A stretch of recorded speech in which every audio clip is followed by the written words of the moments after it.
Hello everyone. तो हम आज बात करने वाले हैं खेसारी लाल यादव जी का एक बहुत ही बेहतरीन सॉन्ग के बारे में, जिसका पोस्टर आ चुका है और फुल वीडियो सॉन्ग का रिलीज डेट भी आ चुका है। और इस गाने को लिखे हैं आशुतोष तिवारी जी और इसमें म्यूजिक दिए हैं शुभम राज SBR जी और इसे गाए हैं खेसारी लाल यादव जी, जो कि आपको स्क्रीन के ऊपर दिखाई दे रहा है। जिस सॉन्ग का टाइटल रखा गया है खेले सुपर जॉइंट्स लखनऊ, जिसका टाइटल है खेले सुपर जॉइंट्स लखनऊ।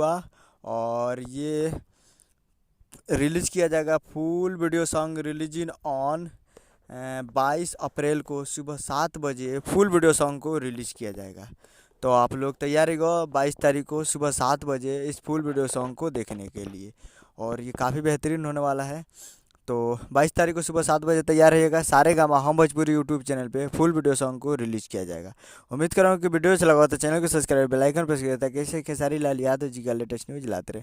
और वीडियो अच्छा लगा तो वीडियो को लाइक कीजिए। मिलते हैं अगले वीडियो में, तब तक के लिए जय हिंद जय भोजपुरी।